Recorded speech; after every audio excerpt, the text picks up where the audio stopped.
Marehemu Mheshimiwa Jenista Mhagama alikuwa mtu asiye na mzaha, lakini mcheshi. Alikuwa mtii kwa mamlaka zake, chama chake na wananchi wake. Zaidi, alikuwa mnyenyekevu kwa Mungu wake. Kwa sura tuliyomuona, nimesoma zaidi leo hapa, mambo yaliyomfanya akapendwa na kuheshimiwa na watu walio chini yake na viongozi wenziwe. Aidha, marehemu Mheshimiwa Jenista alipata fursa kufanya kazi chini ya uongozi wangu kama waziri wa Wizara ya Nchi, Sera, Bunge, Kazi, Ajira, Vijana na Watu wenye Ulemavu, waziri wa Nchi, Utumishi wa Umma na Utawala Bora, na waziri wa Afya. Na kama alivyosema mwanangu Victor, nilimpa jina la kiraka kwamba kila nilipomweka Jenista aliziba vizuri.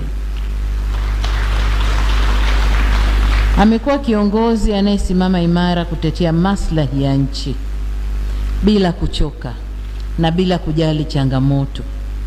Kupitia sauti yake bungeni, vitendo vyake katika jamii na msimamo wake katika uongozi, ameacha kumbukumbu njema. Nirudie aliyoyasema mmoja katika viongozi wa dini, ameandika hadithi nzuri kwa ajili yake. Kwa waheshimiwa wabunge na mawaziri, hususan wale wapya, ni waase kufuata nyayo zake kwa namna zifuatazo. Mafanikio ya bunge na taifa yanatokana na mshikamano wa wabunge wote bila kujali tofauti za kisiasa. Mijadala inabaki katika misingi ya kistaarabu na kuhakikisha inalinda heshima ya bunge kama chombo cha uwakilishi na wananchi, na pia kutimiza wajibu wenu kwa uadilifu kama alivyokuwa kiongozi wenu huyu Jenista Mhagama. Waheshimiwa na wanafamilia, nihitimishe hotuba yangu kwa kusema tunamshukuru Mungu kwa mchango mkubwa wa marehemu Jenista katika maendeleo ya jimbo lake, chama chetu, serikali na taifa kwa ujumla.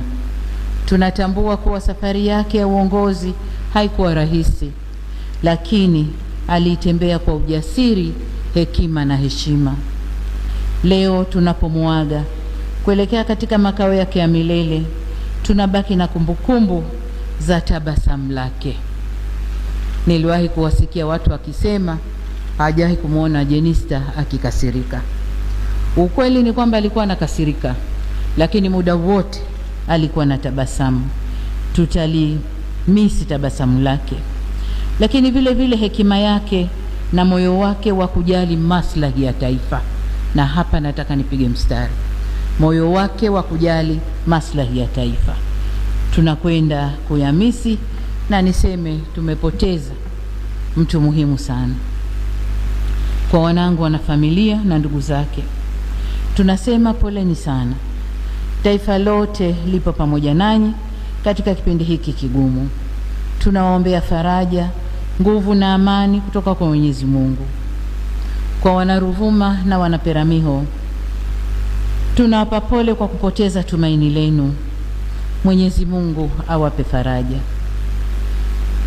Kwa mdogo wangu Mheshimiwa Jenista Mhagama, lakini kabla yeye, kwa Mheshimiwa Spika na wabunge wote ikiwemo wana CCM wenzangu, niseme tumeondokewa na tuweni pole. Sasa kwa mdogo wangu marehemu Jenista Mhagama tunasema umetimiza wajibu wako kwa uaminifu mkubwa. Umepigana vita vilivyokupasa. Uimara wa taifa letu ni pamoja na mchango wako mkubwa. Mwenyezi Mungu akupe safari ya kheri, safari njema, na ilaze roho yako pahali pema peponi. Amen.